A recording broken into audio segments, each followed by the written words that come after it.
oh, you can move all metal with your mind? Well, I have an app on my phone where I can find deals.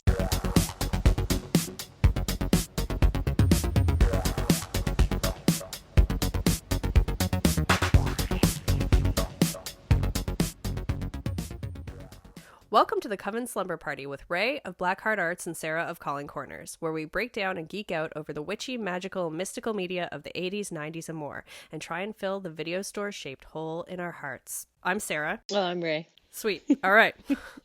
It me, Ray. It me. Nailed it. Welcome to episode 14 of the CSP podcast. This episode, we are 80s bound, deep diving into horror host icon, undead femme fatale, and for many of us, 80s horror babies, our gateway drug into comedy horror. The mistress of the dark, the queen of Halloween herself, Elvira, aka Cassandra Peterson. Didn't realize that I was gonna be nervous. Skype signed me out and I was like, do I remember my password? I don't know. Of course, plug in the headphones and they don't work. A couple of heart palpitations. Yeah, I was too. Not necessarily to record, but I was getting pumped. I was like, oh, I wish I learned more about this and this and this. And I was like, right, you know how you are, this is so nerdy to say, but you know how you have a weird high when you're going in to write a test? You're like, there's no more time to prepare. I just have to do it. I felt like that. Everything that I've discovered so far, I'm like, I can't fuck this up for her. I can't. It's so hard. There's so much, though. There's so, you know what I realized, too, which was crazy? I only knew her as the person from the movie, Mistress of the Dark, and that she had been on TV. I didn't know her real name. I didn't know anything. It's just been since her book came out, basically, that I was like, oh yeah, Elvira's a real human. Do you know what I mean? Where I'm just like, it's Elvira. She's just a boss beast. Yeah. Forever and always, right? And then it's like, oh, there's a whole human underneath all of that. Also, I have to just do a quick shout out to this nautical cozy vibe we're going for right now. I think you mean to say I'm hunting sharks at noon.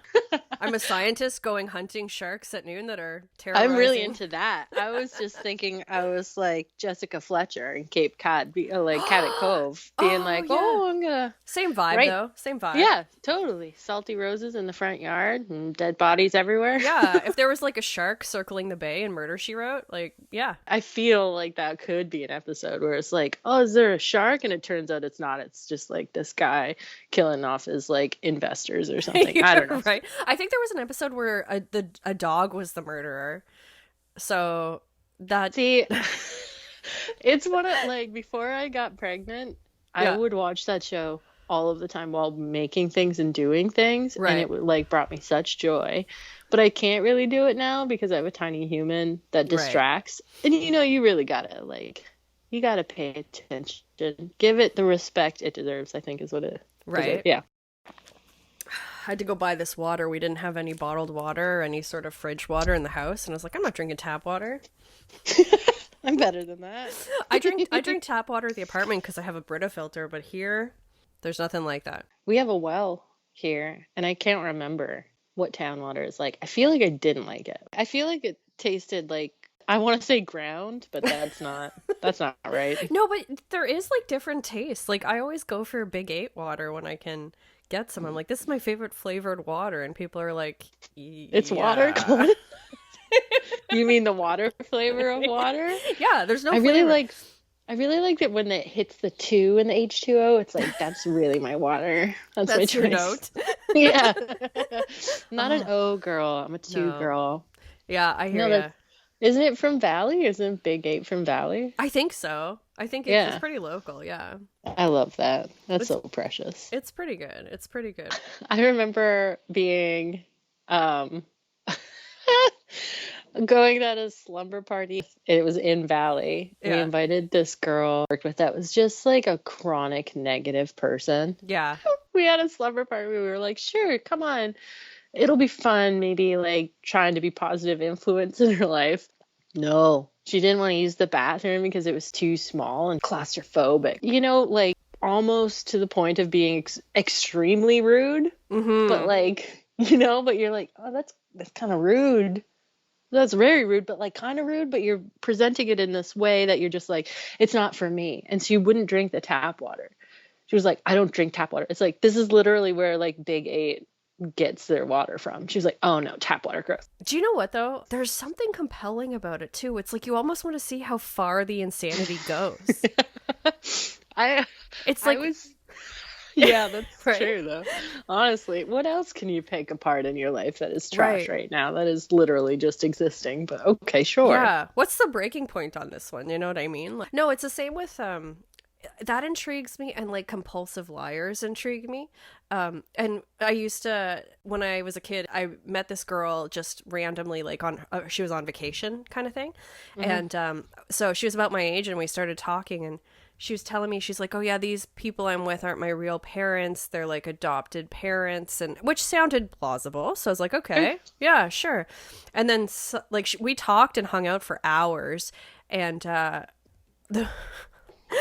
the more she talked, the more I realized like it was getting more outlandish. She's like, yeah, and then there was a fire and I was abandoned in the woods, and just like, you know, I had to fight and blah blah blah, like stuff that clearly wasn't true. You know what I mean? I was raised by wolves. Yeah. Oh, I saw that documentary on Netflix actually too. Oh, I did not know that was a thing, but now I'm writing that down. Yeah, what's it called? Misha and the Wolves. It's about a woman who lies about being raised by wolves to escape the Nazis. Why have I not heard of this? Oh. And I put it on specifically because it scratches my itch of like the intrigue of like listening to compulsive liars, like think that they're pulling the wool over your eyes. You know what I mean? Wow. Yeah. And so this girl started saying like, and then like she was making up poems like that. It was insane. And I just kept going, and then what happened? Because there was just something about it. I was like, how far is this gonna go before she's just like, and then I fought a shark, you know? It's just like, I can't. It's so intriguing to me. That actually reminded me of something when I lived in Halifax. Like after I got out of the hospital, I like lived by myself for the first time since I was 17, I guess. So it was like really big deal. On my own, new life. Yeah. And I remember always wanting a place where I could just sweep the dirt off of my kitchen floor out the door. Oh, isn't that like romantic? Oh, cute. But it was like South End Halifax, and I was like, I'll do it, whatever. So it was like summer, I had my doors open, and I was like about to sweep the dirt out, and some woman I've never seen before like pushes her way into my apartment, and she has like bags, like grocery bags, Sobeys bags of clothes and stuff, and is like, not okay. And she's like, I need to call the police, like my boyfriend is hitting me, like I was like assaulted. And I was like, oh my god, like fuck, okay, yeah. So I had like a phone, I ran upstairs and I brought it down. I was like, here. And she was like, I can't remember exactly, but she kind of was like, and deflected and didn't want to call the cops. But I still was like 100% like, oh my gosh. He was like, is he still out there? And there was still some bags of stuff I guess he threw out of the car. And I was like, well, I don't see anybody, but there's stuff. And she was like, he just sped away and I'm so scared. And I was like, yeah, rightfully so. Ignorant, stupid little me being like, Well, what do you do? Yeah, I mean, come on though. That's, yeah. But like she straight and like came in and sat in my Papasan chair and was just making herself at home and didn't want to call the cops. Like, and I should have. It was like so many red flags. Okay. But then eventually I was like, okay, I calmed her down. I gave her some water and I was like, do you want to call the cops again? And she found a way not to. Mm-hmm. And I, at that point, was like, okay, this isn't cool. Mm-hmm. I gotta get her kind of outside. And I had an upstairs bedroom with a huge deck on off of it. And I was like, why don't we come upstairs and we can sit, I have a chair outside, you can relax, get some fresh air. And she was like, oh, I can't, I'm allergic to the sun. And I was like, oh no. There it is. There it is. So I eventually got her upstairs because I was like, I could bolt out of the back door. And then I was like, the phone's up there. I was like, it just made sense for me to like try to like get her out because I could be like, we can just go on the deck. Yeah. None of it worked. She like hunkered down. She tried on my clothes. What? Straight up was trying on my clothes. How have I not heard this story before, left it. I don't know. I'm sorry. Yeah. Holy fuck. But like she had clothes she was throwing everywhere. It was like Topshop stuff before Topshop was like a thing and popular here. Like, so she had money and fancy like European clothes and was talking about that she was going to own an island. I don't know if it was off of Britain or New Zealand. I can't remember what she was like. I'm going to own an island. I have ancestors that own castles bequeathed to me. And she's like, I'm going to go to Europe for this weird procedure. Oh, because also keep in mind it was popular at the time to have those like pointed toed high heel shoes. She was going to go and get a procedure done where her pinky toes were going to get removed so she could wear them comfortably. Can I just say this is really scratching the itch of my compulsion to talk to good to compulsive liars. This is amazing. Continue. I was sweating though, because girl, she was like, she had one of those Mary Poppin type bags, and the stuff she was pulling out, I was just like, At some point she was popping pills. She pulled out a clay pipe that was like in the shape of like an ant, and she was like, and the smoke comes out here, you can have it. I was like, I don't want anything that you have touched. Go away. But wow. like she was trying on my clothes, and eventually my friend called, and she worked just like a couple of streets over, and it was almost kind of the end of her shift. She was calling to see if we wanted to hang out or something. Mm-hmm. And I just like so robotically like talked to her. Mm-hmm. And she was like, do you want to? I was like, sure. And eventually she was like, are you okay? And I was like, no. And she was like, is there someone in your apartment? I was like, yes. She was like, do you need me to come right now? I was like, yes. And like, thank God, she's like 80 pounds, like nothing to her, but like fearless. Girl left work early, on the way to my house, filled her giant bag full of rocks so that she could assault whoever was in my house. Got there, and she came. I had the door open because I kept trying to like get this girl out, but remember, she was allergic to the sun. So, but anyway, right. My friend came up, and somehow we like made this story up about how these guys were waiting for us. I had to go. Can't make them wait. Oh wow! Eventually, got her out of the house. I think it was the next day. One of my neighbors left a note being like, "We understand that our friend went into your place. Thank you for being nice to her. She was not okay. Like she was on a bunch of drugs and was like not okay." So they left me a note being like, thank you very much for being kind. And then I was cleaning up my room the next day, and like there was a bunch of her clothes and stuff, but I was cleaning up my rooms because she just like put all my clothes everywhere. And in the process of doing it, there was a fucking like used needle on my floor. So I had to call the cops to get them to come pick it up because I was like, I don't know what to do. I'm ignorant and stupid. But they came and picked it up. I wouldn't know what to do. That's crazy. And to me, like as soon as somebody like comes in, like if any woman, that's the problem too, right? Is like you've seen that in horror movies too. It's like if a woman comes in and uses that, like my boyfriend is hurting me or whatever you're saying, of course, like you immediately want to empathize, like and help them. So it's like, what do you do? Like, I mean, in hindsight you can be like, yeah, but I mean the allergic to the sun thing, it's like as soon as that, like, because I was like, why doesn't she, like, she looked way too comfortable in my papasan chair, like right, legs crossed, like arms back. I was like, right, but I didn't want to like project. I would not be so chill. I was like, maybe we're different people. Who knows? Yeah. But yeah. That's tough. That's allergic crazy. to the sun. Wow. I can't believe I've never heard that tale before. Yeah. That's wild. That's like the only one I have that's exciting from my life. But I mean, so scary though too. Like, wow. I just like, and like, I dined off that for like weeks, just being like, is that real? And everyone was like, what? I was like, yeah, I don't know. Like, I don't know. But then I couldn't leave my door open. Though. Did you ever see her again? Like, because she was a friend of your neighbor's. No, she like, I guess she was like, not from here. I guess like kind of the impression I got. She was like stopping off. That would make sense why she had so much stuff. Yeah, it was just so bizarre. But like none of her clothes really, like she left with my clothes on her. Like she left with a dress. I was like, girl, you just bye. But wow. My friend that saved me was like closer to her size, so there was a bunch of Topshop like blazers and stuff, and I was like, you can have them for saving me from insanity. Wow.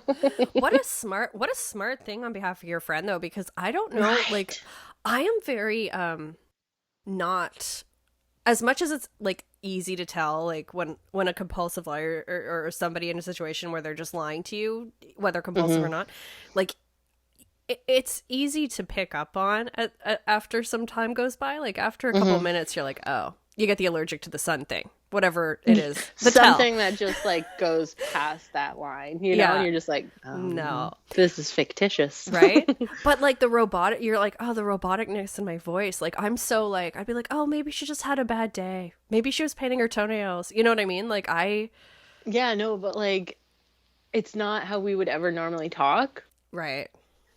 So like, I would just like very like one word answer. And I think I even like said it weird. Like I'd be like, no, or something like, okay.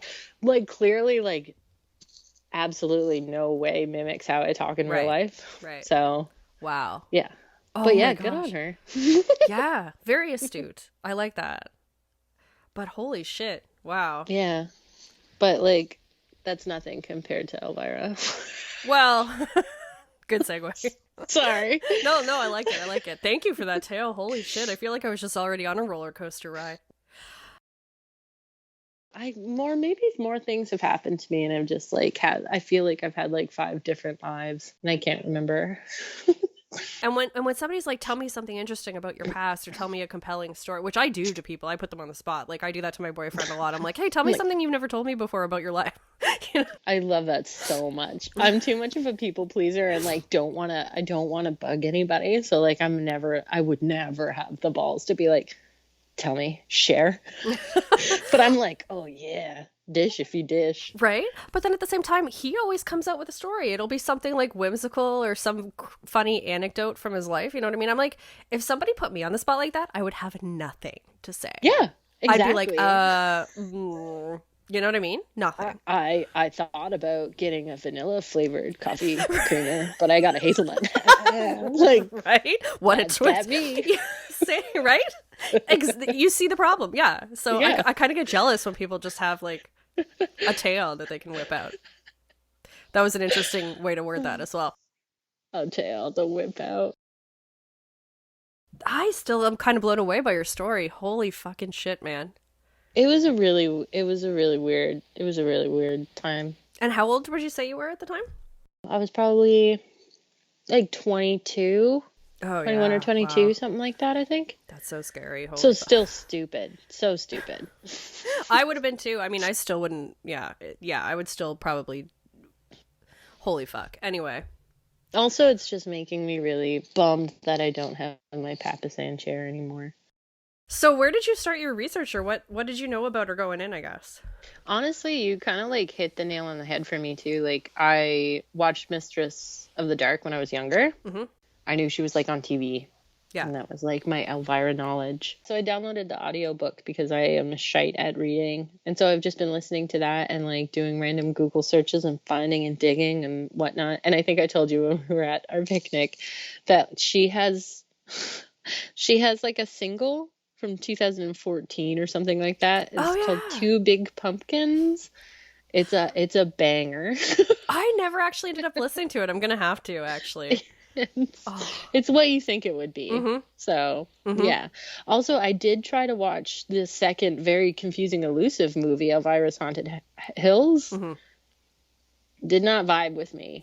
I watched it too, and I was like, "What's Rachel gonna think about this?" Because it's trying to emulate, of course, the Hammer horror and the old like Vincent Price sort of stuff, which is up your alley. So I was like, I don't know what she's gonna think about this. And then I got really excited because it seemed so very much like old school Elvira, but like also Mel Brooks humor thrown in there, where you were just like, but it just, I don't know if it was my mood at the time or what, but I was just like, this isn't hitting the right spots for me. Mm-hmm. Like I didn't hate it, no, but it's not. I wouldn't be like classic going in the yearly rewatch pile. Yeah, totally. When I watched it, the only thing I kept thinking was, I was like, this movie is meant to be watched like with friends while drinking. Yes, 100%. So don't do what I did. Watch it sober while your baby's sleeping, being like, like that's what I did, except Sans baby. I don't know. I think I was expecting too much.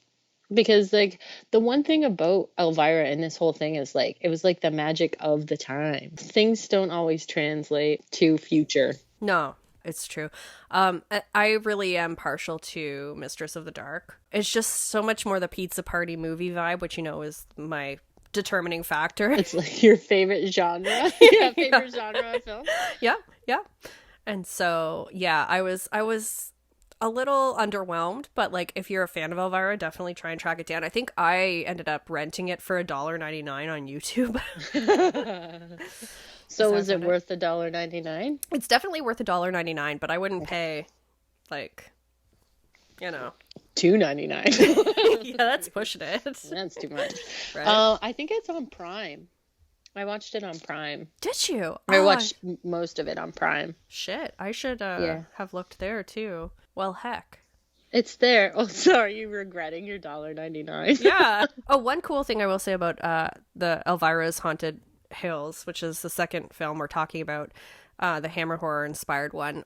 She did dedicate it to Vincent Price, which I did think was cool. It came up there at the end, and I was like, oh, that's sweet. Mostly when I started reading the book, I was just like, how is this a human? Do you know what I mean? Yeah, totally. Did you read the book? Yeah. So the book, the autobiography, is Yours Cruelly, Elvira. That came out in 2020? Was it 2020? 2021. Oh, wow. Her book came out in 2021. Oh, okay. Yeah, so it's super fresh. And it's insanely popular, apparently. Almost 5 out of 5. I guess across the board. The main thing that came of that, and why it kind of made waves, of course, is because she talked for the first time about her newest relationship, which is, I guess, isn't really new at this point. 19 years. 2 decades old. Yeah. New to the public, I guess. I started listening to that, and then I was just like, I don't even know how to break this down or address the amount of insane situations she's been in. Mm-hmm. The insane list of just amazing, stellar humans that she's been around, befriended, like slept with. Yes. It's just like, whoa. Yes. How does this happen? Yeah, like what was it like? Elvis. She didn't sleep with Elvis, but like even going on a date with Elvis, it's like that's Elvis. Like he's basically not a real human. He's like some sort of like. It's Elvis fucking Presley. Yeah, it's almost. And he sat with her and gave her advice that shaped the second half of her career. And also talked about numerology and astrology, which is crazy. That makes me very happy. Makes me so happy. But one thing I did find this article for Refinery 29, mm-hmm. there's where they talk about basically like, is she a witch kind of thing? Oh, interesting. And they kind of allude to the fact that she is a powerful witch just because of her manifestation, like mm-hmm. manifesting capabilities. Yeah. And I never really thought of it, but I was like, yeah, because like listening to it, I was like, how could this be one person's life? But like she put it in motion herself. She was like, I want this, I'm going to do it. And she just did it. I'm like, oh, so I just have to try more. That's interesting that was an article you found, because like her manifestation capabilities are insanity. And she talked about that in the book and also on a bunch of podcasts I listened to her. She's like, be careful what you think, mm-hmm. because you can bring it into your life. And she did that she was literally talking about Nicolas Cage, and then he was like behind her and offered her a drink. Like, I don't understand. Yeah. Well, also I don't know if it's in this article or another article. Oh yeah, W Magazine. It's cute. They were just interviewing her because she's like the queen of Halloween, but she refers to like a costume that she had when she was younger where she wanted to be the queen of Halloween, or like the princess of Halloween. She talks about it in the book that her mom and aunt owned a costume shop, so they were seamstresses. So she like made her a princess of Halloween costume, and then it's like, little did I know I would like be the queen of Halloween when I grow up. It's pretty wild. I didn't know this podcast was around, but I really enjoyed it. It was called The Glitter Cast. Mm-hmm. The Glitter Podcast with Renee Watt, who's an LA-based witch, psychic reader, astrologer, and writer. And she's consulted for articles. I guess she's also consulted for articles for Refinery 29. Just interesting. Bustle, Teen Vogue, and some others. And she runs the podcast, and it's kind of just about witchy stuff. And she interviewed Cassandra Peterson, Elvira, and she was talking about all that manifestation stuff, as well as her haunted house, which is another... That Brad Pitt bought? Brad Pitt bought, which is just crazy. Just because that's her life. Yeah. Just Brad Pitt showed up at her house and was like, hey, can I check it out? Can I buy your house? Right. It's crazy. Dead. Yeah. I feel, too, there's like a kind of magic that happens when you live a life where you're just like welcoming of anything. You're just like up for the challenge, whatever that is, up for the next thing, adventure. I guess. Yeah. I'm so not like that. That sounds like you just saying that. I just was like, that sounds fucking exhausting. Right? I don't know. Maybe like when I was younger, I was more like, I didn't even know that was a mindset I was in. I think I was just ignorant and stupid, and I probably was like that. Mm-hmm. But then life happened, and I'm like, oof, girl, no. Yeah, it's just so much stuff. Like it, but I mean, she still seems so full of life now. Like she still seems like she just say yes and go do the adventure. I feel like part of it though is that she takes care of herself, and like I'm like a broken human that like sitting on this sofa, if I move the wrong way, my back's fucked for like weeks. Oh yeah, you know, too. where I'm just I'm exhausted just because physically I'm exhausting. Yeah, no, I'm the same way. Yeah, so I feel like she's like one of those people that wakes up and has like a stretch routine and like weird shit that she does to like forever be fucking Elvira. I mean, even just staying in that shape. Like, for she like looks all these years. Exactly the same. Oh, 100%. Yes. That's insane. She's 70. 70. That's 7 decades. And her tits are still in the same spot. What? It's wild. And she's had a kid. Yep. Round of applause to Cassandra. I mean, I have to have like an internal battle with myself to eat less than 3 cookies. Like, you know what I mean? If they're around. So like, I can't, all of that just seems exhausting. Yes. Yeah. But like tip of the hat to her, unless she's one of those people that just naturally, she's like, I am this is me. But again, that would just speak to the magic.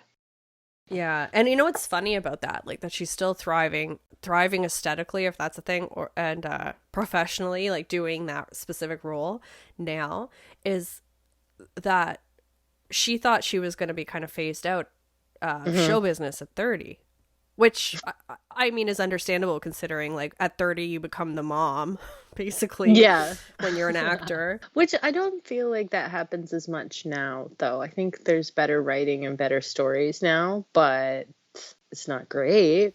No. Yeah. In the 80s for sure. Yeah. I don't know. It's just interesting to me that it made me really think about age, because like I had such a weird, well, I'm still in my 30s, but I had a weird relationship with being in my 30s. Like 30 to 34, I was like, basically felt like I was still in my 20s. And then 35, I'm like, literally felt like the Crypt Keeper. Like you're saying, like your back pops, like just dead inside. I got hollow bones now. I don't know what. I'm just like barely holding it together. Right? I'm trying to like do back and neck stretches so I don't end up with like a hump. I have one. I'm pretty sure I do too. I'm pretty sure I do too. I developed one, but I went to this chiropractor because I was like, oh, I don't feel really well. And she like looked me over. It was like the first time going to her. She looked me over and she was like, oh, you have a mound. And I was like, fuck. She's like, we can fix it. But I was like, no, it doesn't matter. You just said I have a mound. I have a hump. I have a hump. Oh my God. And did she fix it? Like, I didn't even know you go to chiropractors for that. She actually is, but she doesn't like do like crackety crack chiropractor stuff. Mm-hmm. She has this like dead ringers sort of instrument, that the end of a pencil kind of thing. Right. But there's like a torque thing in it. So she uses that to go in specific spots and it goes like, doof. Like she tells it how much pressure to apply and stuff. So crazy. Cause she only does like 6 little spots or something. Right. Wow. So you're like, that can't do anything, but literally huge difference within 2 days. Also, it's the first time anyone's ever cracked my tailbone. Like she pulled my butt apart and was like, what? Oh my God. What the fuck just happened? Which I have to go to this. 10 out of 10 recommend. Unbelievable. Cause like my jaw was so bad that I had to go in to see if I could get a bite plate, cause it was like clenching and locking and stuff. Right. But after going to her for like 4 visits, it's like gone. Wow. Yeah. So she does like weird spots, correlating spots on your head. You have to wear sneakers because she uses it as a way to like see what leg is longer. And like, it's so weird. I'm like, how can you do this while I'm fully clothed and wearing sneakers? She's like, I've been doing it for like 30 years. I know what's up. But she'll be like, I'm going to get you here and then here. And those two talk to each other. was like, wow, I'm okay. definitely booking an appointment with her. It's because totally worth it. I need to. My back has been bothering me for like a month. I want to say at this point, maybe not a month, maybe 3 weeks. And so I do the back stretches, and I have the magic bag and all that. And I finally started going to the massage therapist, and so I went once so far, and they booked me in with somebody who does like really intensive therapeutic massage. I was like, dude, anything short of cutting my skin off, like a fucking Cenobite, and then massaging the just naked muscle, it's not gonna help. But she actually did it pretty well. I felt like a 20-year-old when I walked out, but it's getting bad again. Sorry, I'm just picturing Cenobite massage. It's very funny, but also disgusting. Okay, so let's get back. I guess we're getting so off. Anyway. But you know what the thing is with Cassandra Peterson and Elvira is, it's like there's so much story with her that it's like, it's almost intimidating. Every podcast I've listened to that interviews her is all across the board. They're very sporadic because she'll mention something crazy and then they'll want to talk about that. And there's no chronological way to do it. She lived in a tree house. Oh my gosh. She lived in a tree with a man who played Tarzan that apparently had like AK-47s and grenades and like Bowie knives and a bunch of shit. Just that alone. That's a novel alone.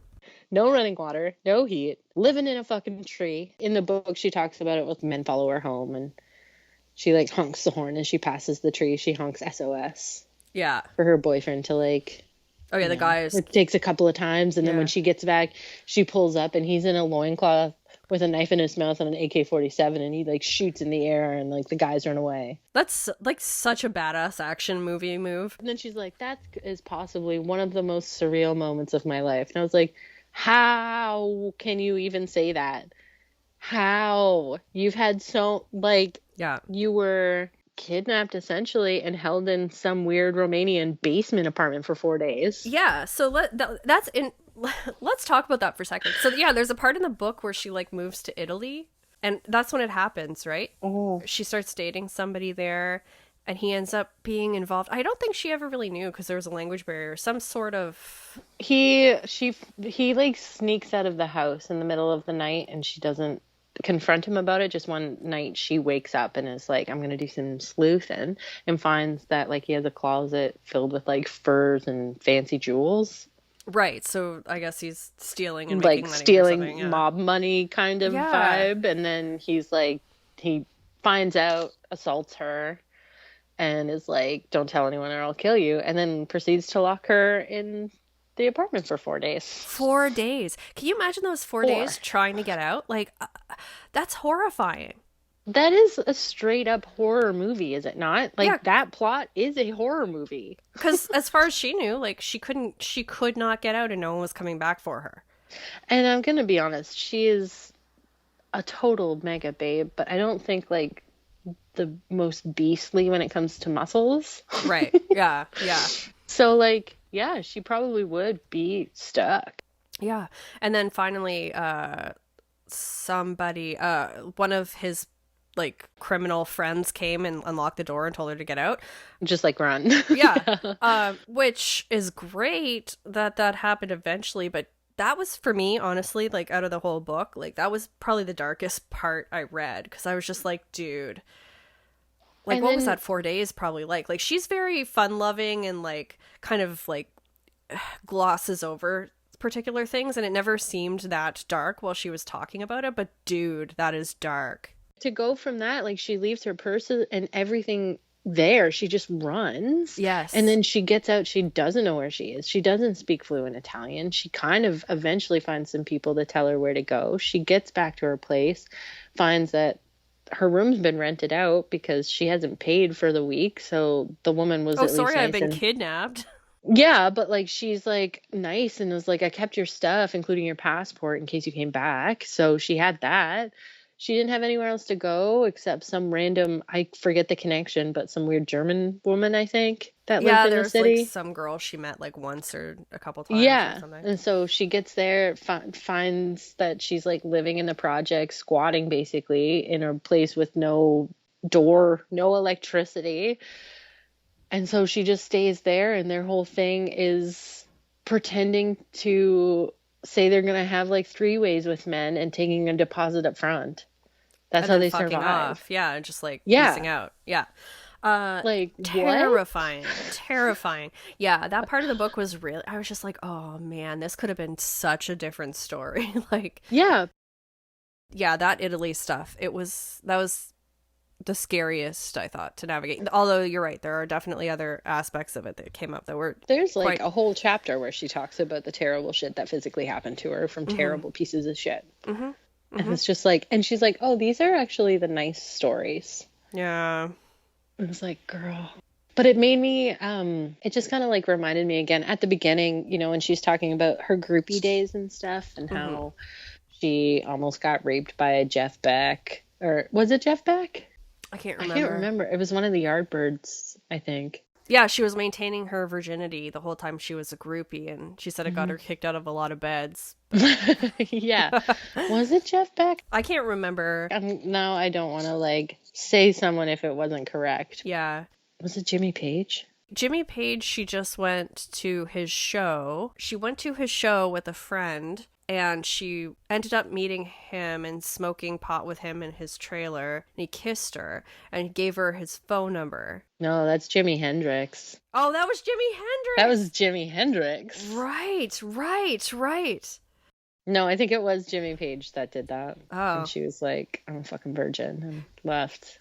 And then she also talked about Eric Burden being a piece of shit and like putting her car keys down his pants. That was disgusting, yeah. And it's just like, good on you for remembering all these people in order, because like, dude, I forget them all. There's so many famous names. It's just like one after the other, after the other, after the other. And I was like, oh, of course you hung out. Of course you smoked a joint with Jimi Hendrix. Like, of course you did. Yeah. Like, of course you had sex with Robert De Niro. What? Oh, yeah, I forgot. She meets him at a party and only refers to him as Bobby. Until it's like, he just starred in Mean Streets and got the role in Godfather 2. And I was like, did she just say she had sex with Robert De Niro? Also, spoilers, y'all, if you haven't read the book. Sorry. Yeah. And you should, because Anyway. it's a really compelling book that's just so full of stories.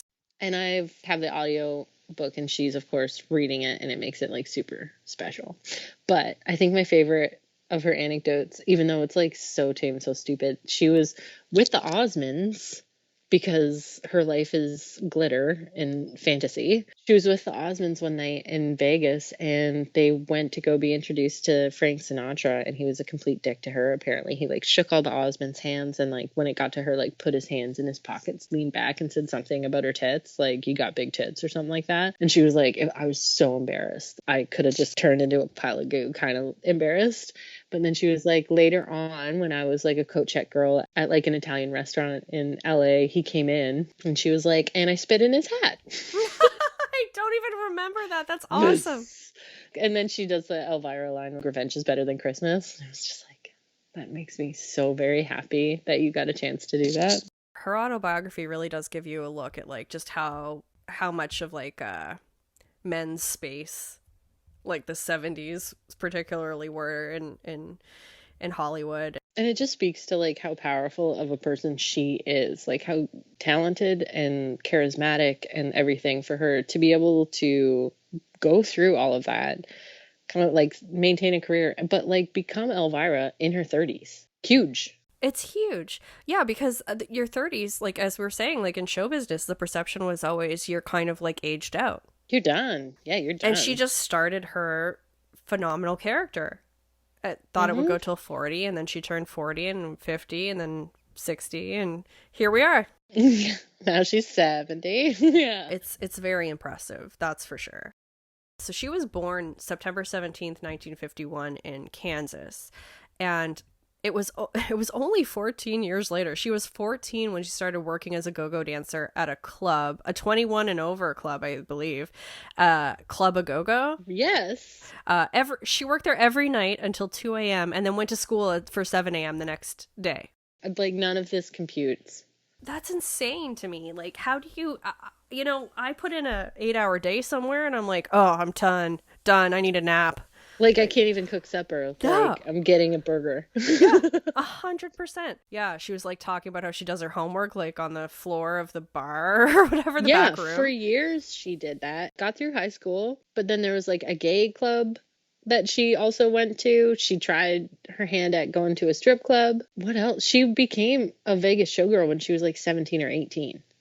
She begged to go see Vegas showgirls when they like, because their family would do like a summer trip, I guess, annually. Went to Vegas and she convinced them to take her to a show, and she got all dolled up and they picked her out of the crowd.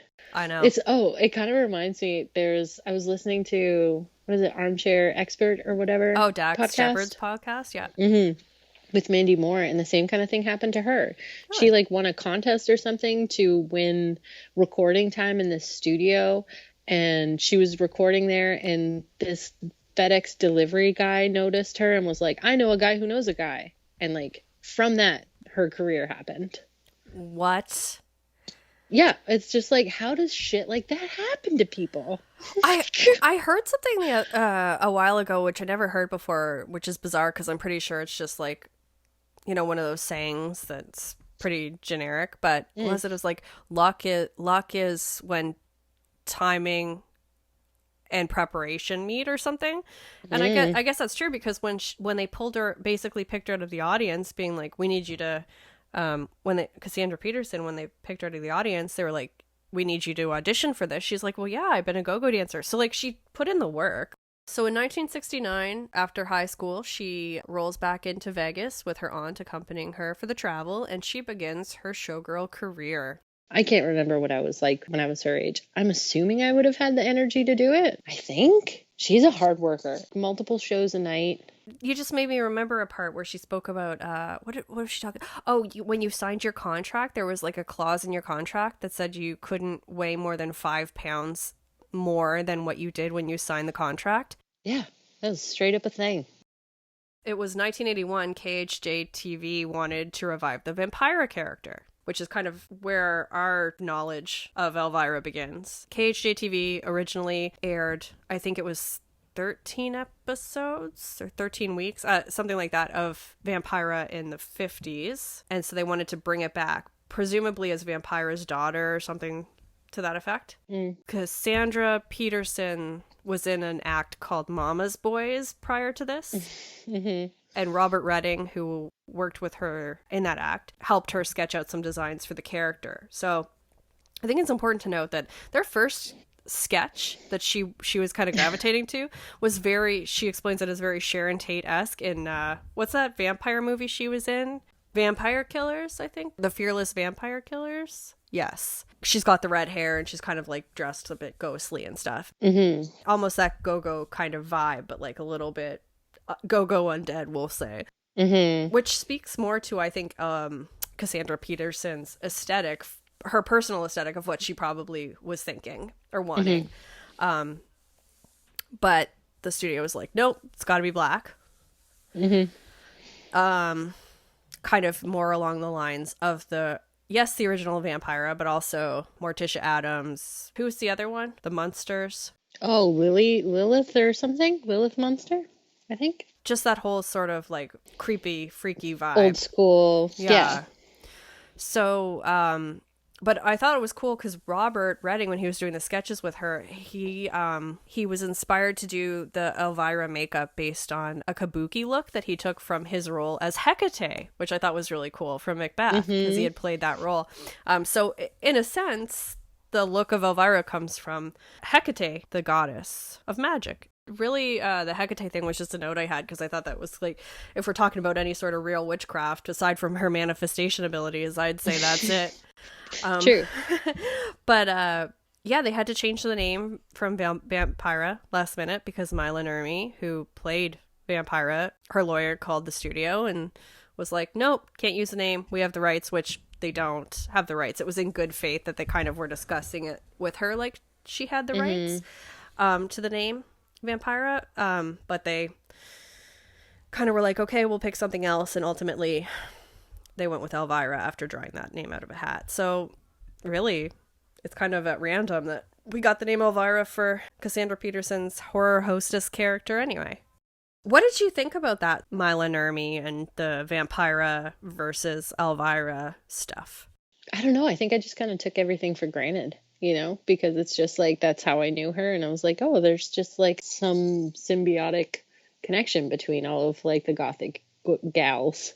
It's just like, that's what it is. And it's a happy little thing. I never really thought that it was something that had to be created. I didn't really know, like, Vampira we know as kind of, what would you say, just like a kind of almost a symbol, a horror symbol at this point for like just her image. Favorite Misfit song.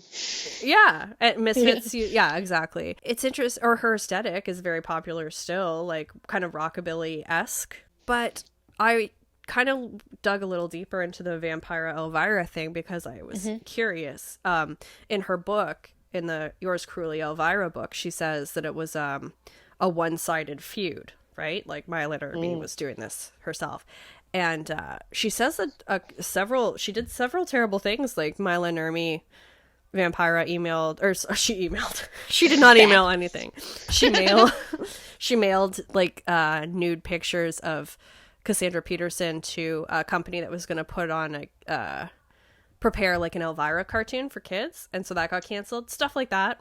Having people harass her and stuff, which I couldn't learn any more about, just what she had said in the book, which I was like, that's kind of a dick move. Yeah. But it's interesting. There's a documentary I ended up finding on Tubi called Vampira and Me by R.H. Green. And he is very much compassionate towards the plight of Vampira or Mila Nurmi. And he even makes reference in the documentary being like, and then Elvira came, which is more than just a passing similarity to Vampira, and just kind of insinuated that he was team Vampira and this sort of thing. It does give you a more empathetic look at Mila Nurmi, like, and I did kind of go back and forth a bit with that, like watching the Vampira documentary and then reading the book by Elvira. They have a lot of similarities, which was like really compelling to me, because I was like, man, if they had have been able to be friends, it's one of those things where you start to look at and you're like, there's always villains, but they're only villains in your story. Do you know what I mean? Yeah. And it's so intriguing to me. It's that sort of concept. It's like, if I had my way about everything, I'd be the villain in so many people's story. It's the same as anyone, right? Like, you know, I guess, yeah. It's like, if I find it hard to believe that you would be a villain in someone's story, though. It's just like, I'm like, that's cute, you think that. No. But I get your point. Yeah.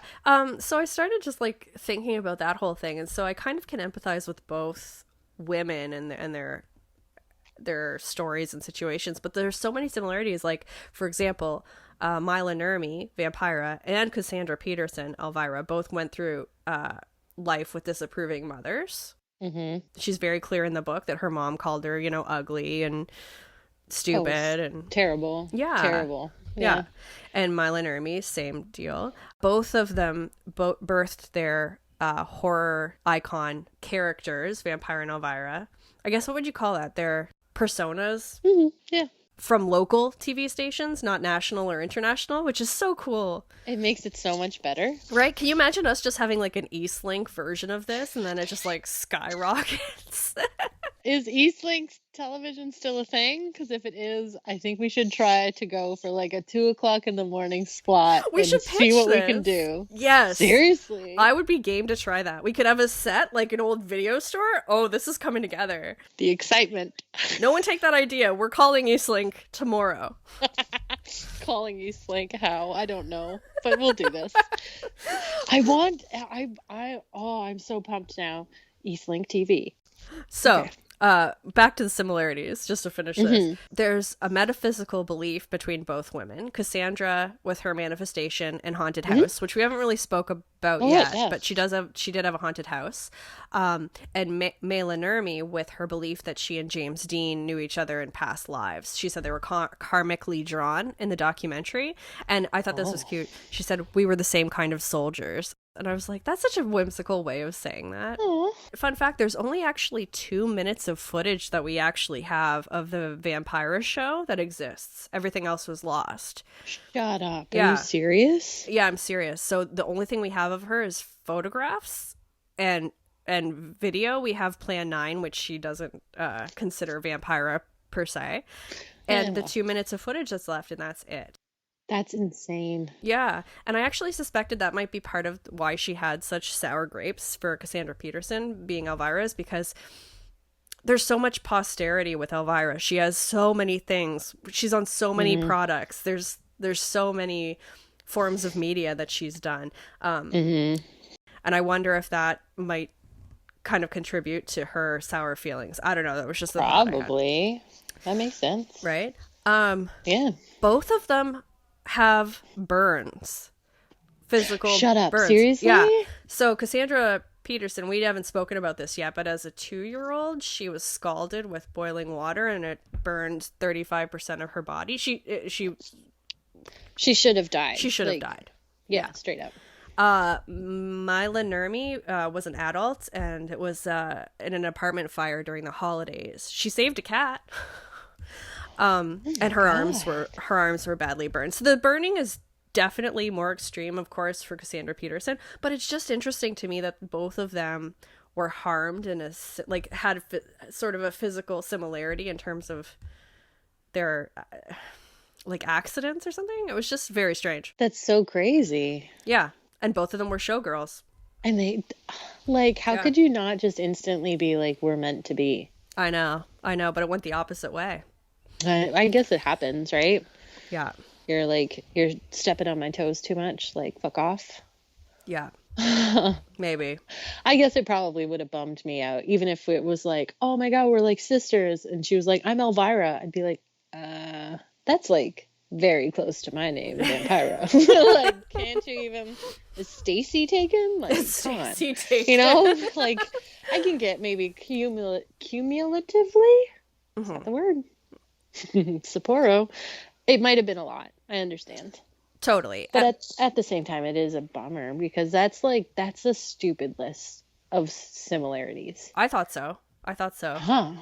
They would have been able to bond over so much if things worked out a little bit differently. And I can empathize with both sides, like I said. Like, you can see how she got bitter. In fact, I was thinking, like, well, what's the biggest difference between the two of them? Each differed in the way that they fueled the spirit of their characters. Comedy and horror in Elvira came from an 80s party movie charm. Cassandra's adventurous spirit and showbiz-loving background infused Elvira's horror and jokes. Yeah, she was very, like, slapstick. Valley Girl kind of humor. Yeah. Comedy and horror in Vampira came from a darker grassroots punk rock place where she wanted to see changes in society. She was very cynical and almost like bitter in how like she processed anything in her life. So it was much more of came from a more serious place, in my opinion. And I thought that was the biggest difference between the two. But I don't think that Elvira said, she didn't even know Vampira existed. You know what I mean? I'm going to say the biggest difference is the bangs.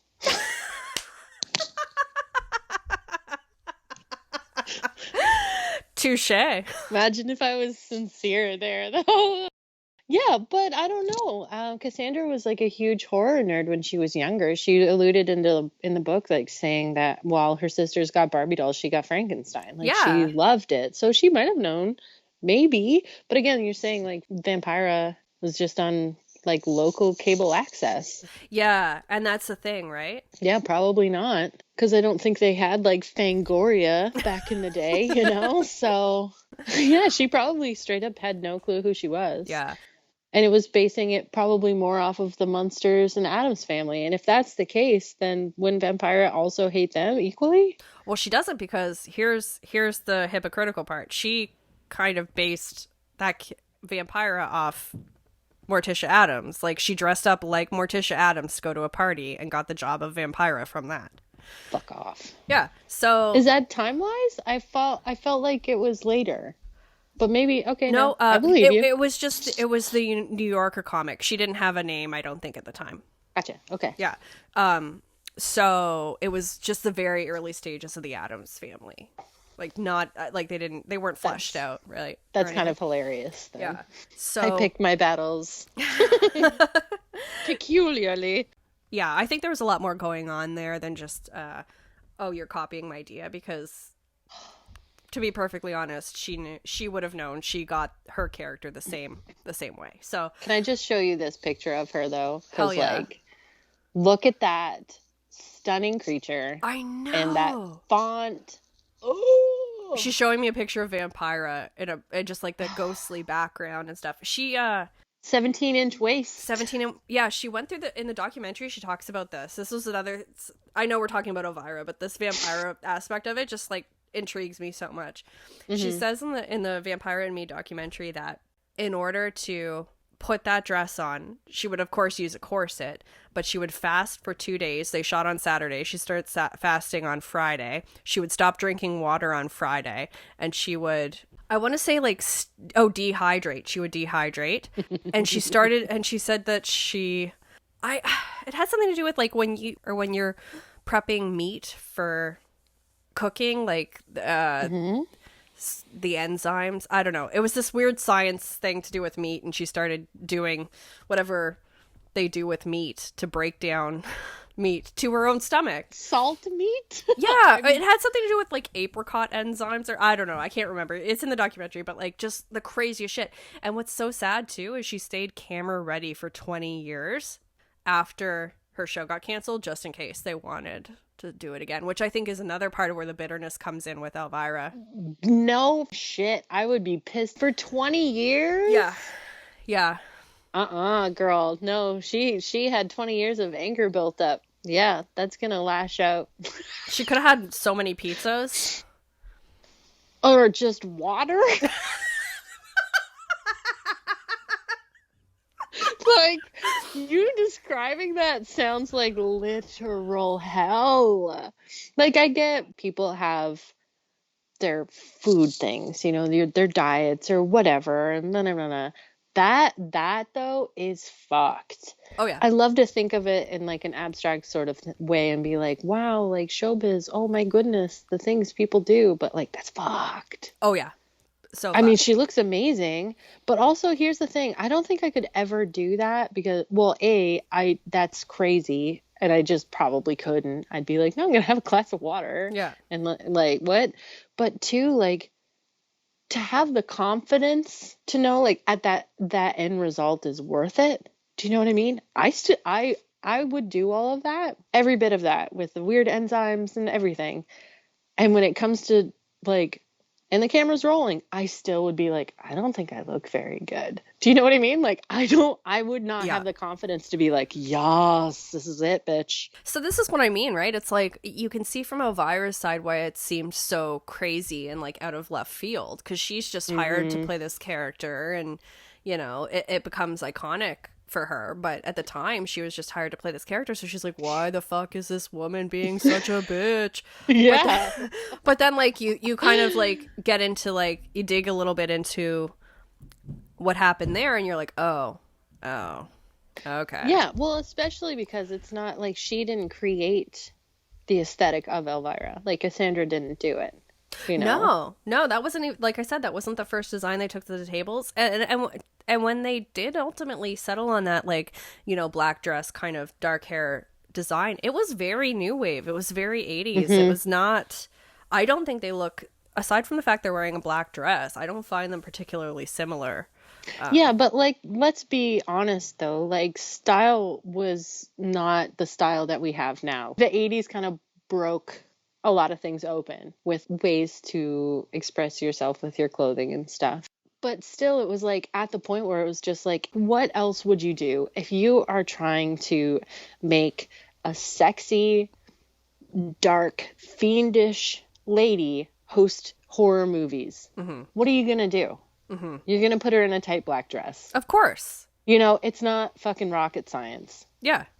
You know? So it's true. like, there's not much.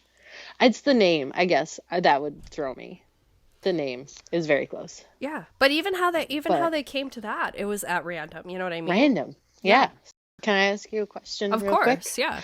Okay, of the four, I think it is Lilith, right? Lilith, Munster, Morticia Adams, Elvira, or Vampira.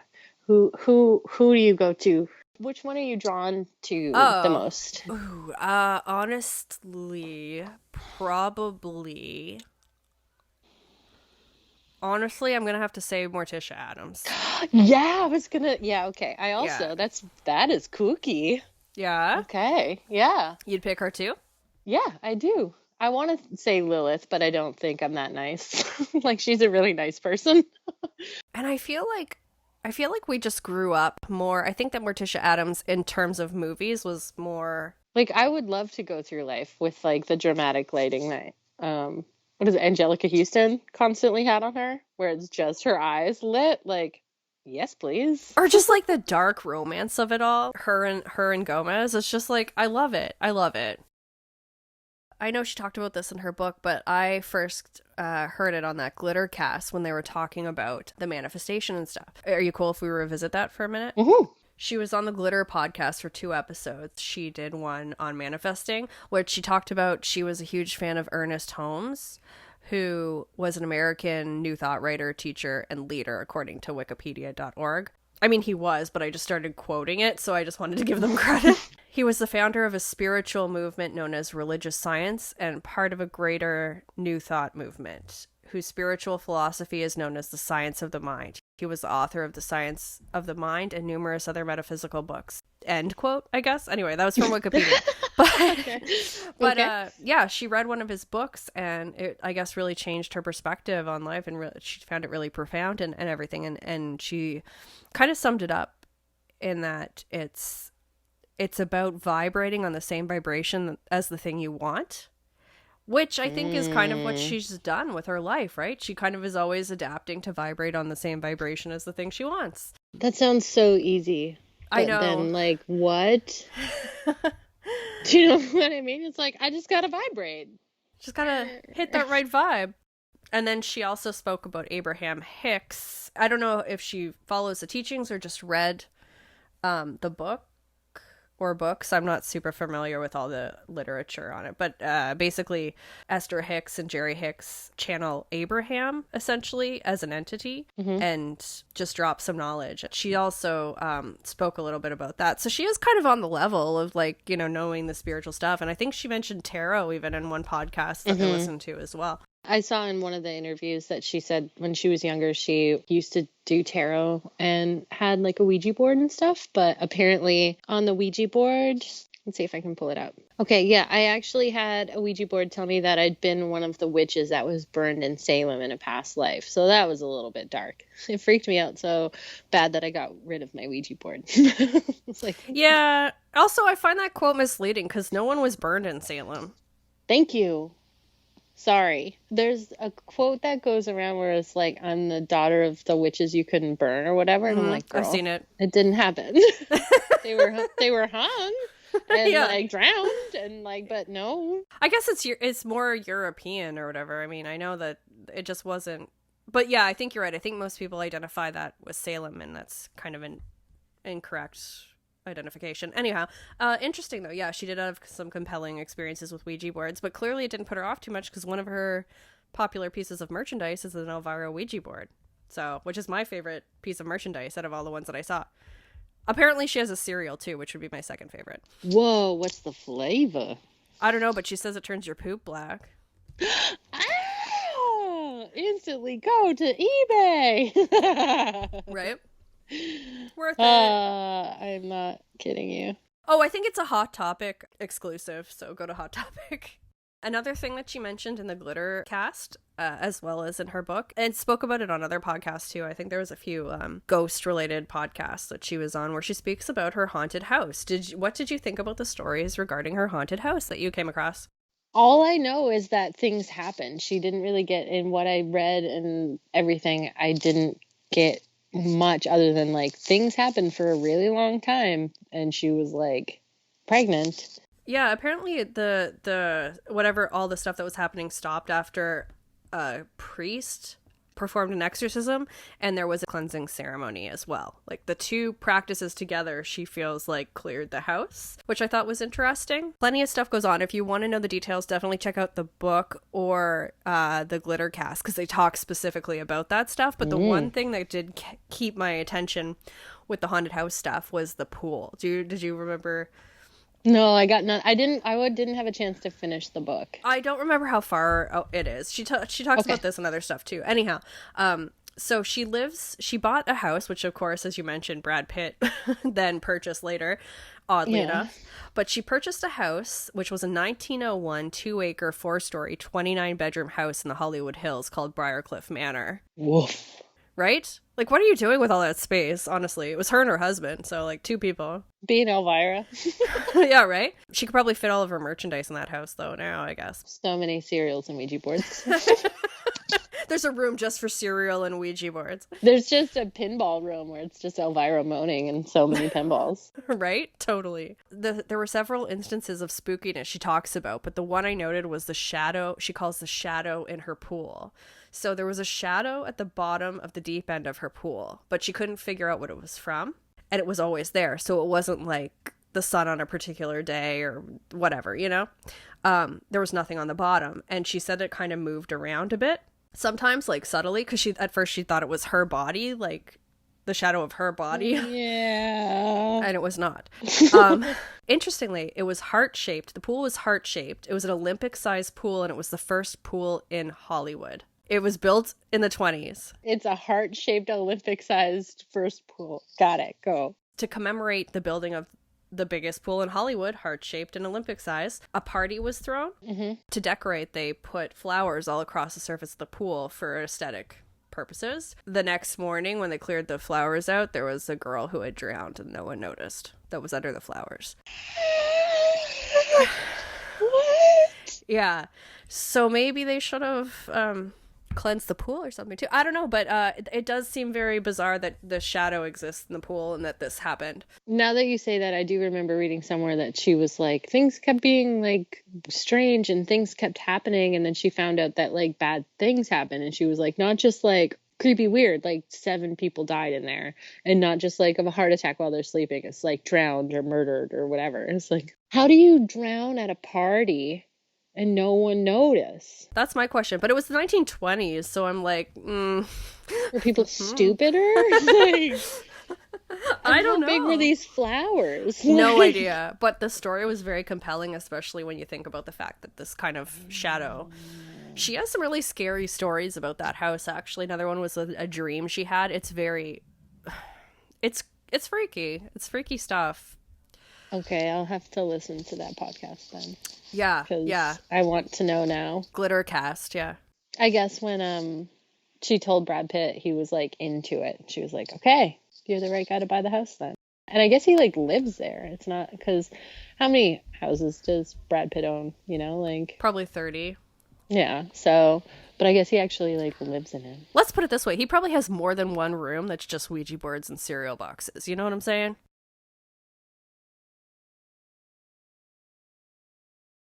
Movie Macabre was the local station show that she hosted. Mm-hmm. That started in 1981. She started doing Knott's Berry Farm Halloween in 1982. So the year after she started that show, she started doing a Halloween show at Knott's Berry Farm. I keep hesitating when I say that because it's not Scary Farm during Halloween, and I keep wanting to say that, which I thought was really cute. And she's done that for a plethora of years.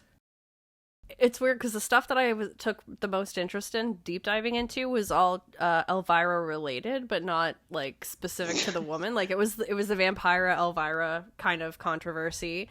But one thing that I was really compelled and made me really mad when she talked about it in the book, because I didn't know about it, and I did research on it after, was this Coors Light. Coors Halloween. I've seen promo shots for it. It's like, it's my brew or whatever, but I don't know anything about it other than that. Oh my gosh. So yeah, the commercials are on YouTube. I didn't know anything about it either, but there's a great article about it on yesteryear. It's called yesteryearretro.com. I'll put it in our show notes and I'll send it to you, but like it talks about it a lot. She talks about it in our book, but the gist of it is Coors wanted to kind of like get a leg up on Halloween as a holiday for their beer. Mm-hmm. So they hire her. They tried this wolf man kind of dude. Did not work. Mm-hmm. It worked well with Elvira. It became a very successful campaign. A couple things. Yesteryear says, known at the time only for the Pacific Coast for her late-night horror movie show, Elvira joined the 1986 Halloween ad campaign as the first female celebrity ever to endorse beer. Whoa. Life-size cutouts were made of her Mm-hmm. with the beer displays. No surprise, they were stolen immediately. Yesteryear says, as 1986 came to a close, the Elvira partnership was arguably the most successful beer campaign ever. It certainly was for Coors Light, and she was quickly asked to return in 1987. In 1987, the very conservative, very religious Coors family decided to tone down Elvira's trademark sexiness. They insisted she cover her cleavage with her hair or different cuts to her clothing. Dude, the Coors Light, or the Coors family sounds like, especially like the head dude. Why are you getting Elvira to sell your beer? Yeah. Is it because she's spooky? Or is it because she's got tits? Because you tried a Wolfman. They're spooky. Not successful? Was it because they did not have the nice milky breastages? Right? Probably. Oh my gosh. But the dude gets like, oh my God. I can't. I'm just trying to, let me just see. Some of the shit that like happened there, it's just like Coors is I'm sure they're great now, but like what the fuck. Gotta think too, this was the mid 80s, so like not only was this dude who ran Coors, like who was the head of the patriarch, I guess, of Coors, not only was he super religious, but we're also talking about like satanic panic going on, right? Which was happening at the time. This is all stuff from Yesteryear Retro. The Coors family worried that their company was the next target for this early form of cancel culture in regard to satanic panic. Especially when their spokeswoman called herself the Mistress of the Dark. Company president Jeffrey Coors decided to kill the Elvira ad campaign at the height of its overwhelming success. In international documents, and occasionally even publicly, he claimed a deep sense of fear and revulsion when looking at Elvira's photos. Oh my God, no you don't. That's your boner. And that's what he says. He's like, I'd wager it wasn't fear and revulsion he was feeling, but what do I know? Yeah, continue. He called her demonic and cut off the ad campaign before the start of 1988 Halloween season. It's a quote from Yesteryear Retro. That's so stupid. Also, it just reminds me, like, in the book, when, like, before she meets Frank Sinatra and she's hanging out with the Osmonds, she's hot. She's dressed sexy. And she doesn't have a bra on. Papa Osmond keeps, like, looking at her and checking out her boobs. And she's like, ugh. And then the mom is like, can you cover up your boobs or are upsetting him? And she's like, I don't think it's upsetting him. Yeah, well, it's like, it's probably upsetting you. Yeah. See, this is another thing that, like, I think needs to be celebrated about her is that she's just like, yeah, it's my body. I do what I want. Totally. You know? Totally. And it's like, yeah, it's my titties. I'm going to show my titties if I want to show my titties. Yeah. The end. If it makes you uncomfortable, you're more than welcome to go away. This is me. Right. And I really like that. I mean, I do not have the confidence to be like, titties, but I can appreciate and, like, take and, like, use it in my way. Use that confidence in the way that works for me. Channel it into yeah, exactly. Which I think is a good value of Elvira is like she's allowed a lot of especially our generation, I would say, but like a lot of other generations too, probably, to figure out a way to channel their confidence. So listen though, this core stuff gets even more bullshittier. Fuck no, okay. So she got dropped from them, and then Pepsi swooped in. And she started doing campaigns for Pepsi that were super successful. And that kept her as kind of like the stronghold as a Halloween figure, you know what I mean? So much so that Coors wanted her back. Now, you got to remember, and you mentioned this earlier too, she referred to herself always as the Queen of Halloween. She even dressed as it as a kid, as you mentioned. So this is the last quote I have from Yesteryear. They say, as it turns out, Joseph Coors Sr. has told his staff to end the partnership regardless of the loss in sales. This was I'm not sure what date this. I think it was either the year before or it was when they took her back and then kind of dropped her again. Because they did drop her a second time too. As it turned out, Joseph Coors Sr. had told his staff to end the partnership regardless of the loss in sales. The nearly 80-year-old, somewhat retired executive claimed to see demons surrounding Elvira when he looked at her. Bringing up the same satanic rumors from years past, the Coors family once again got cold feet when it came to partnering with the Mistress of the Dark. Okay, here's the last nail in the coffin for this. Coors copyrighted the Queen of Halloween. Fuck off. What a bunch of chodes. Are you serious? Yep. And they used it in future Halloween campaigns with various celebrities that were not Halloween related before dropping the celebrities entirely and just using like pin-up-y, cartoony vibes of just nondescript. Oh, I want to punch him in the face. Right? Dick moves. Also, like, if someone is like, I see demons when I look at this photo, you should probably be like, I'm going to make a call to the doctor. Not be like, let's make giant business decisions about... Right? The fact that dude is making any business decisions is really unsettling to me. Right? Really unsettling. Sorry, that's amazing. I can't believe they did that. I know. Before I dug in and I got that great article from yesteryear, but before that I had first heard about it in the audiobook, and I was driving and I got so mad while I was driving. Like, just... Imagine how mad she is. Oh, I know. I can't. And now, now I was talking about, I'm going to have some drinks this summer. I am actively not going to have any Coors products this summer. Get that 9-Lock Watermelon Blonde beer. That is some good shit. Maybe if we ever get popular enough to have sponsors, they'll sponsor us and we'll be able to have 9-Lock. And then we'll... Oh, I thought you were going to say, like, Coors. And I was like, and we'll drop them. Coors will never sponsor us. What are you talking about? Shoot high, my vibration is vibrating. Oh, you're right. We gotta vibrate at the same level as that. As fucking demon seeing douches. Yeah, no, we'll drop Coors if they ever want drop it. Them. No matter what the financial cost it would be for us. Anyway, sorry, yeah. No, that was the whole story. 9-Locks, we'll high five. Yeah. We'll do your horror campaign. As we're dressed as Jessica Fletcher, but it's fine. Yes! Two like Jessica Fletcher-esque log ladies just drinking beer on Halloween. Hell yeah! All the images in my head. Right? Oh, girl. It's the perfect campaign. We should pitch this to 9-Locks. Yeah. We should just, literally, we should do all of the work and then just send them an anonymous package. Photos of us. With beer they haven't even made yet. But they like make up the flavors. I love it. Yeah, they'll do a great job though, because it was delicious and I would love to do that. Life goal. I'm gonna manifest that by vibrating at the vibration of us being the spokespeople. I'm gonna vibrate on the same level as the things I want vibrating. It doesn't I agree. Work. What's your favorite piece of Elvira merch that you came across? Or seen in your life? Or have seen in your life? I honestly don't really have one. I'd like to have the pinball machine. I think that would be really cool, because I remember that from younger times. Yeah. And honestly, I'm really into the cereal. Yeah, the cereal and the Ouija board, straight up, are my favorite pieces of merchandise. Elvira merchandise, I think. I have neither of them. Elvira, Mistress of the Dark Coffee. What? I didn't even see that. That is precious. Oh. Frighteningly delicious coffee. Oh, that sounds amazing. I'm adding that to my list of Elvira merch, too. We got to try that. Because that is one of the great things, is she actually does own the rights to the name and character Elvira. That's her intellectual property. Oh, so good. She makes bank off all this stuff, as she should. Oh, yes. I'm going to go to the website. I'm going to, find a way somehow this year to, support her. Yeah, she's so good. And I mean, it's, justify it.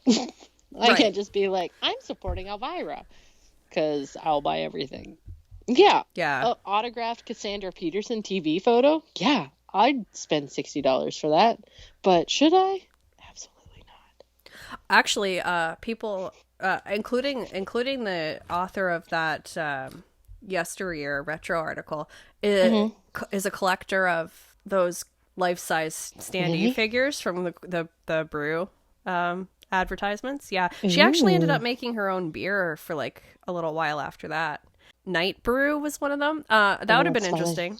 Yeah, that would have been interesting. Elvira wall calendar from 1997. Yes, please. It's for sale on her website for just $19.95. That's not too bad. She should have made it $19.97, but just saying. Ooh, here's something I was going to ask you. One of the things that I got intrigued by when I was doing my Elvira research was the whole concept of horror hosts at all. I actually have an article where it says the top 10 ones. I'll run through with you really quick. Oh, ooh. But who would be your favorite horror host that you can think of, or that you would have said? I honestly don't know, because all I have in my head right now is that old TV show Dinner and a Movie that was on like Peachtree or whatever. Right. That's all I have in my head right now. Okay, so I was thinking about mine. Mine didn't make the list, but dude. Jobab? The Crypt Keeper. Oh! Right? And Joe Bob, yes, of course. He's on the list too, I think. Let me find that. Because some of them sounded so interesting. One of them sounded so whimsical, and I just adored it. 10 Most Influential TV Horror Hosts of All Time by Dalton Norman. Published just this last March. So, Count Gore Duvall. Okay. No idea. Chili Billy. Okay, sorry, wait. I need to Count Gore Duvall. Did you look at what these people look like? Yeah, here, I'm going to send you the link. Yeah, I know, right? He looks like Bela Lugosi, but like a wacky, strange version. Are you giving me a list of things that is going to just basically take up like the next 4 years of my life? I think so. Here, I just sent you in the chat the article. Sammy Terry. And these are basically all local. Like, that was one of the interesting things about it, is basically it's all just local stations. Like, there's no real national horror hosts, really. Joel Hodgson, which of course was the Mystery Science Theater 3000. Bob Wilkins. Okay, this is Bob Wilkins, horror host. This is the guy that I thought would have been really whimsical and fun to watch. So he's just like, he looks like Buddy Holly or like Weezer, you know, like he's just yeah it just like dressed in like a suit with like thick rimmed glasses, but his whole thing is watch horror films, keep America strong. And he just apparently he comes out and just like kind of is this conservative guy who talks about like how artistic these films are, but like it's schlock. It's like you know, B horror that he's talking about, but he's talking about it in a way that's like how artistic it is and like artur, you know what I mean? It sounds amazing. Awesome. Yeah, so he seems awesome. Sven Gulli is another one, have not heard. Of course, Elvira, Mistress of the Dark. Joe Bob Briggs, another classic favorite. Zachary, which I have no idea. And Vampira. So that's a cool list. It's fun to kind of go and look at them and see what they did and what their gimmicks were and stuff, because it's interesting. I love that multiple... the two of them on the list in the photos used are using rubber chickens as props. It really speaks of the time, right? Terrifying. Also, Chili Billy just looks straight up like he's like a lounge singer. Well, all right, here I go. I'm gonna go down this rabbit hole.